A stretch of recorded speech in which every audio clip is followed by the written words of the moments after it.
अस्सलाम वालेकुम। आज की वीडियो में हम करेंगे एक्सरसाइज 10A। ये है जी mathematics book 2 D2 7th edition जो न्यू एडिशन आया उसकी एक्सरसाइज है ये। और इसका हम करेंगे जी क्वेश्चन नंबर 11 करेंगे। इससे जो पिछले क्वेश्चन है पहले सॉल्व करवा चुकी हूँ, उसका लिंक मैं डिस्क्रिप्शन में दे दूँगी, आप वहाँ से देख लीजिएगा। और अगर अभी तक आपने मेरा चैनल सब्सक्राइब नहीं किया तो उसको सब्सक्राइब कर दीजिए, और जो मेरा सेकंड चैनल है उसका लिंक भी डिस्क्रिप्शन में, उसको भी सब्सक्राइब कर दीजिएगा। तो स्टार्ट करते हैं। मेरे पास जी चैप्टर है जी पैथागोरस थ्योरम है, और एक्सरसाइज 10 है, क्वेश्चन नंबर 11 है। तो क्वेश्चन नंबर 11 हमारे पास है कि in triangle WXY is equal to 24 meters and angle y is equal to 90 degree. P lies on WX such that YP is perpendicular to WX.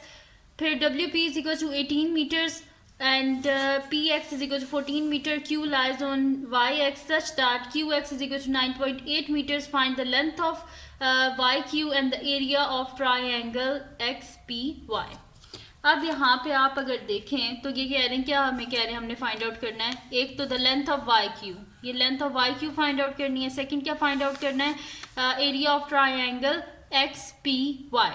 तो एक्स पी वाई किधर है हमारे पास, ये एक्स पी वाई, इसका हमने क्या find out करना है, एरिया फाइंड आउट करना है। तो एरिया फाइंड आउट करना कौन सा मुश्किल है, बेस इंटू हाइट होता है, बस वो करके 1/2 बेस इंटू हाइट होता है, वो करके हम इजीली फाइंड आउट कर सकते हैं। तो स्टार्ट करते हैं। सबसे पहले क्या फाइंड आउट करते हैं, लेंथ फाइंड आउट करते हैं वाई क्यू की, ठीक है। तो वाई क्यू जो है ये हमने फाइंड आउट करना है। तो वाई क्यू की, तो इसको फाइंड आउट करने के लिए अगर आप गौर से देखें तो ये हमारे पास जो बड़ा ये जो ट्राइंगल है, इसमें क्या है हमारे पास, ये देखिए परपेंडिकुलर भी गिवन है, हाइपोटेन्यूज भी गिवन है, बेस जो है इसमें क्या है हमारे पास, एक तो ये है कि हमारे पास देखिए एक साइड गिवन है, क्यू एक्स गिवन है, वाई क्यू को फाइंड आउट करें तो इतना इजी है फाइंड आउट करना। हम क्या कर देंगे कि जो है वाई एक्स में से क्यू एक्स को माइनस कर देंगे तो जाहिर सी बात है ये वाला पार्ट आ जाएगा।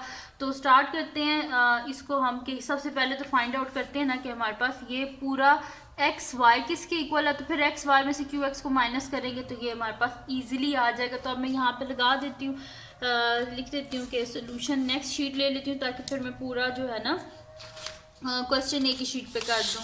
तो यहाँ पे मैं लिख लेती हूँ जी सोल्यूशन, और इसको स्टार्ट करते हैं।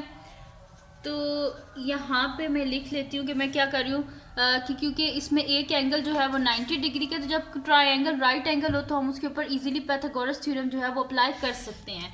तो मैं यहाँ पे लिख देती हूँ कि in triangle WXY angle Y के हमारे पास 90 डिग्री है। सो यूजिंग पैथागोरस थ्योरम, क्योंकि ये राइट एंगल ट्राइंगल था तो इसी वजह से हम इसके ऊपर पैथागोरस थ्योरम लगा रहे हैं। सो बाय अप्लाइंग पैथागोरस थ्योरम, ठीक है, क्योंकि ये एक राइट एंगल ट्राइंगल था इसी वजह से मैं इसके ऊपर पैथागोरस थ्योरम जो है वो अप्लाई कर रही हूँ। तो पैथागोरस थ्योरम हमारे पास क्या होता है कि hypotenuse square is equal to perpendicular square plus base square.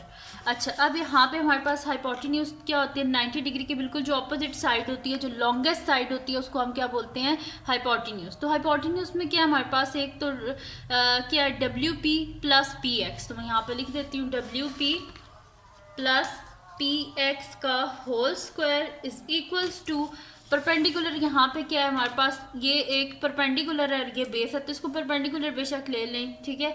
तो ये मेरे पास परपेंडिकुलर, तो परपेंडिकुलर में क्या आ रहा है मेरे पास, ये XY पूरा आ रहा है ना ये। तो मैं यहाँ पे लिख देती हूँ XY, तो यहाँ पे लिख देते हैं जी XY का होल स्क्वायर प्लस बेस क्या है मेरे पास, बेस क्या है WY, तो मैं यहाँ पे लिख देती हूँ WY का होल स्क्वायर। अब इनको लिख लेते हैं इनकी वैल्यूज। तो WP मेरे पास किसके इक्वल है, 18 मीटर्स के इक्वल है, तो मैं यहाँ पे लिख लेती हूँ 18 प्लस PX किसके इक्वल है, 14, तो मैं यहाँ पे लिख लेती हूँ 14 whole square is equals to, यहाँ पे मेरे पास आ जाएगा जी XY को तो हमने फाइंड आउट करना है, तो XY as it is plus हमारे पास क्या है जी WY है। तो WY किसके इक्वल है, यहाँ पे WY 24 के इक्वल है, तो मैं यहाँ पे लिख देती हूँ 24 स्क्वायर। अब 18 प्लस 14 कर लेते हैं और इसका क्या कर लेते हैं, स्क्वायर ले लेते हैं, ठीक है। तो यहाँ पे मैं कर लेती हूँ 18 प्लस 14 तो 32, तो यहाँ पे लिख देते हैं जी 32 का whole square is equals to, यहाँ पे क्या आ जाएगा जी XY का होल स्क्वायर प्लस 24 का होल स्क्वायर। अब इनके स्क्वायर जो है वो हम फाइंड आउट कर लेते हैं। 32 स्क्वायर क्या आ रहा है हमारे पास 1024, तो मैं यहाँ पे लिख देती हूँ 1024 is equals to X whole square है, ठीक है, X Y whole square plus 24 का स्क्वायर देख लेते हैं क्या है, तो मैं यहाँ पे लिख देती हूँ 24 स्क्वायर, तो ये मेरे पास आ रहा है 576, तो मैं यहाँ पे लिख देती हूँ प्लस 576। अब हमें एक्स वाई फाइंड आउट करना है, तो मैं लिख लेती हूँ X Y whole square is equal to 1024 minus 576, तो 1024 माइनस 576, तो इसका आंसर आ रहा है 448, तो यहाँ पे मैं लिख देती हूँ एक्स वाई का whole square is equals to 448, ठीक है जी, ये मेरे पास आ रहा है। आप क्या कर लेते हैं स्क्वायर रूट ले लेते हैं बोथ साइड पे, ठीक है, तो यहाँ पे मैं कर लेती हूँ कि मेरे पास क्या आ जाएगा एक्स वाई के स्क्वायर और square root cancel out, X Y is equals to plus minus यहाँ पे लिख लेते हैं स्क्वायर रूट ऑफ 448, तो इसका आंसर आ रहा है मेरे पास 21.166, ठीक है, तो मैं इसको लिख देती हूँ 4 सिग्निफिकेंट फिगर्स तक लिख लें, आंसर ज़्यादा एक्यूरेट आता है, तो मैं यहाँ पे लिख देती हूँ कि 21.17 लिख देती हूँ, तो यहाँ पे लिख देते हैं जी 21.17, ठीक है जी, ये मैंने लिख दिया। अब आपको पता है कि साइड्स जो होती हैं वो नेगेटिव नहीं होती, तो मैं since X Y is greater than 0, तो एक्स वाई क्या आ जाएगा मेरे पास 21.717, ठीक है, इसको मैं सही से करके लिख देती हूँ कि X Y is equals to 21.17, ठीक है जी, ये आ गया मेरे पास एक्स वाई। अब हमने करना क्या था, एक्स वाई को तो फाइंड आउट कर लिया, लेकिन हमने असल में क्या फाइंड आउट करना था, हमने फाइंड आउट करना था वाई क्यू को, तो एक्स वाई हम क्या कर देते हैं कि एक्स वाई किसके इक्वल है Y Q plus Q X, तो मैं यहाँ पे लिख देती हूँ कि एक्स वाई जो है ये पूरा किसके इक्वल है, X Y is equals to, ये मेरे पास इक्वल है जी Y Q plus Q X, तो यहाँ पे लिख देते हैं Y Q plus Q x.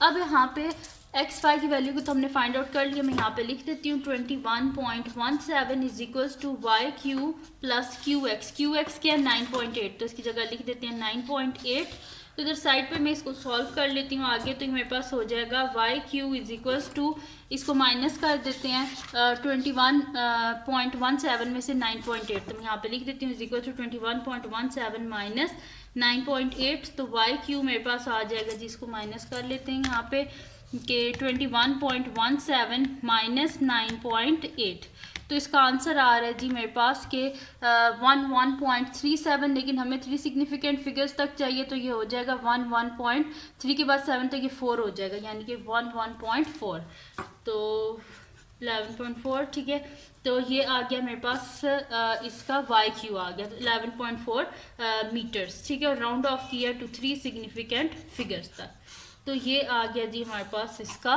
Y Q. मैं यहाँ पे लिख देती हूँ आपको क्वेश्चन में कि वाई क्यू किसके इक्वल है 11.4 के इक्वल है, ठीक है जी, तो 11.4 आ गया हमारे पास वाई क्यू।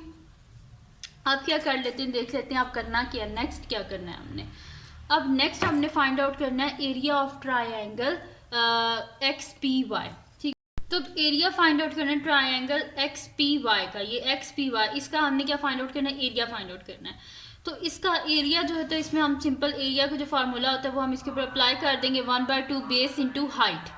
अब यहाँ पे हमारे पास क्या है बेस, अब यहाँ पे देखें हमारे पास अगर ये हम परपेंडिकुलर ले लें तो ये हमारे पास होगी हाइट, बेस मिसिंग है, यानी कि बेस को हमने फाइंड आउट करना है, यहाँ पे बेस को फाइंड आउट करना है, तो हम इसके ऊपर क्या लगाएंगे पाइथागोरस थ्योरम, लेकिन पाइथागोरस थ्योरम लगता है किस पे, राइट एंगल ट्रायंगल, तो सबसे पहले तो हमने ये बताना है कि ये एक राइट एंगल ट्रायंगल, और उसको बताने के लिए अगर आप गौर से देखें तो हमारे पास जो स्ट्रेट लाइन होती है उसके ऊपर क्या एंगल होता है 180 डिग्री का, तो एंगल ऑन स्ट्रेट लाइन क्या होता है 180 डिग्री, तो हम क्या करेंगे 180 डिग्री में से ये वाला एंगल जो है ये तो 90 डिग्री है ना, तो 180 में से 90 को माइनस कर देंगे, यानी कि एंगल पी क्या आ गया 180 माइनस 90 यानी कि 90 डिग्री।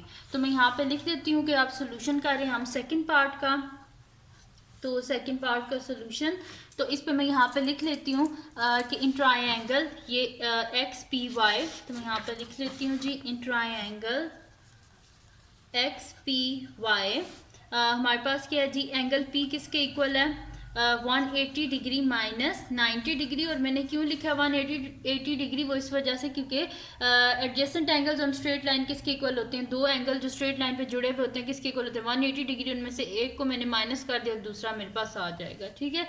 और मैं यहाँ पे लिख भी देती हूँ इसका रीज़न भी कि adjacent angles on straight line, ठीक है, स्ट्रेट लाइन पे एडजेसेंट एंगल है, इस वजह से 180 डिग्री है। इस हिसाब से एंगल पी क्या आ जाएगा 180 माइनस 90 यानी कि 90 डिग्री। तो एंगल पी क्या आ गया 90 डिग्री। इसको मैं यहाँ पे बना भी लेती हूँ उस ट्रायंगल को, ताकि आप लोगों को कोई कंफ्यूजन ना हो इसमें। तो ये ट्रायंगल मेरे पास है जी ऐसे, ठीक है जी। तो इसको मैंने यहाँ पे बना लिया। अब ये मेरे पास है जी पी है, ठीक है। और यहाँ पे मेरे पास क्या है वाई है, और ये मेरे पास है जी एक्स। अब y और x जो हमारे पास हाइपोटेन्यूज है, ये x y जो है ये हमारे पास किसके इक्वल है, ये इक्वल है हमारे पास। यहाँ पे मैंने इसको फाइंड आउट भी किया था कि x y मेरे पास किसके इक्वल आया था 21.17, और इसका जो स्क्वायर है वो किसके इक्वल था 448 के इक्वल था। तो मैं यहाँ पे लिख देती हूँ कि एक्स वाई किसके इक्वल है 21.17, और जब स्क्वायर लिखना होगा तो डायरेक्ट उसकी वैल्यू लिख देंगे हम। फिर पी वाई जो है इसको तो हमने फाइंड आउट करना है, और जो पी एक्स है वो किसके इक्वल है मेरे पास 14 मीटर्स के इक्वल है, ठीक है। और एंगल क्या है ये 90 डिग्री का। अब ये मेरे पास एक राइट एंगल ट्रायंगल है, तो राइट एंगल ट्रायंगल पे हम पाइथागोरस थ्योरम को अप्लाई कर सकते हैं। तो मैं यहाँ पे लिख देती हूँ बाय यूजिंग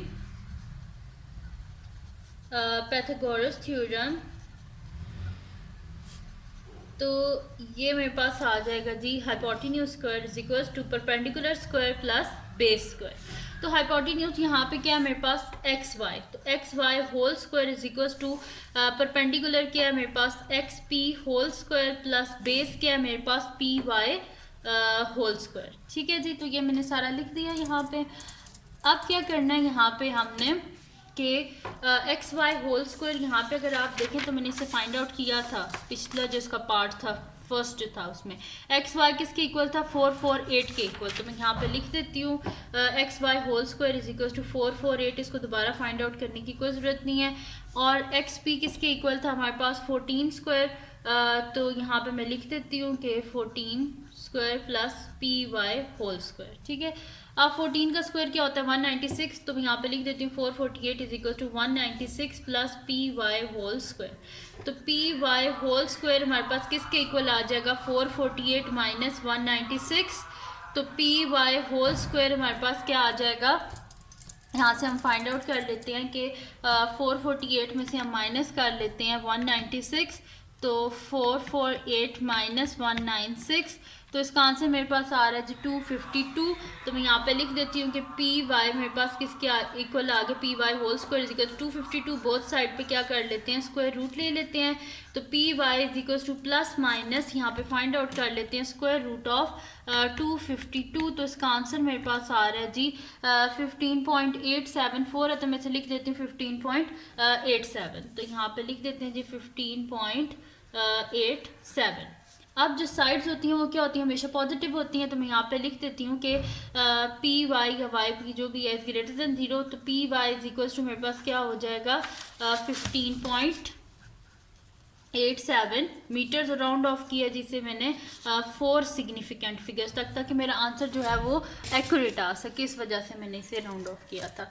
अच्छा जी, ये हो गया मेरे पास। अब एरिया ऑफ ट्रायंगल हमारे पास किसके इक्वल होता है वो मैं यहाँ पे आपको कर देती हूँ कि इस शीट पे आगे कर लेते हैं कि एरिया ऑफ ट्रायंगल हमारे पास क्या होता है 1/2 बेस इंटू हाइट। तो मैं यहाँ पे लिख भी देती हूँ कि एरिया ऑफ ट्रायंगल मेरे पास कौन सा है X P Y is equal to 1/2 base into height, ठीक है जी। तो यहाँ पे बेस क्या है हमारे पास पी वाई है और हाइट क्या है जी एक्स पी है। तो इसको लिख लेते हैं यहाँ पे कि बेस जो है वो मेरे पास क्या है वाई पी लिख दें, क्योंकि क्वेश्चन में वाई पी लिखा हुआ है तो इसको वाई पी आप कर लेना, मैंने पी वाई लिख दिया था, एक ही बात है। तो यहाँ पे लिख देते हैं जी कि एरिया इज इक्वल्स टू 1/2। अब बेस क्या है मेरे पास पी वाई, तो इसको पी वाई लिख लें वाई पी लिख लें, एक ही बात है। और हाइट क्या है हमारे पास इधर हाइट जो है वो है पी एक्स। तो मैं यहाँ पे लिख लेती हूँ कि हाइट इज इक्वल्स टू मेरे पास है जी यहाँ पे पी एक्स। तो मैं यहाँ पे लिख देती हूँ कि इंटू पी एक्स। तो ये इसका आंसर ये एक्स पी जो भी लिखना है लिख लें। अच्छा, इसके बाद ये मेरे पास आ जाएगा 1/2 वाई पी। अभी हमने फाइंड आउट किया था ये पी वाई 15.87। तो यहाँ पे लिख देते हैं 15.87 इंटू पी एक्स क्या था हमारे पास 14। तो 1/2 इन दोनों को मल्टीप्लाई कर लेते हैं, डिवाइड कर देते हैं 2 से, देखते हैं क्या आंसर आता है। 15.87 मल्टीप्लाई बाय 14। तो इसका आंसर मेरे पास आ रहा है 222.18। तो यहाँ पे लिख देते हैं 222.18। तो अब इसे 1 से मल्टीप्लाई करेंगे तो ये यही चीज़ आ जाएगी। तो मैं यहाँ पे लिख भी देती हूँ कि 222.18 डिवाइडेड बाय 2। तो इसका आंसर आ जाएगा मेरे पास, डिवाइडेड बाय 2 कर लेते हैं तो इसका आंसर मेरे पास आ रहा है 111.09। हमने लिखना है 3 सिग्निफिकेंट फिगर्स तक, तो फर्स्ट सेकंड थर्ड 3 सिग्निफिकेंट, इसके बाद 0 है यानी कि ये 111 नहीं रहेगा। तो मैं यहाँ पे लिख देती हूँ 111, ठीक है। और साथ में क्या हमने लिखना है, क्योंकि ये मेरे पास एरिया है, तो एरिया किस में होता है, मीटर स्क्वायर में होता है। तो 111 मीटर स्क्वायर, और राउंड ऑफ किया मैंने इसे 3 सिग्निफिकेंट फिगर्स तक, और ये मेरे पास है जी area of triangle X P Y.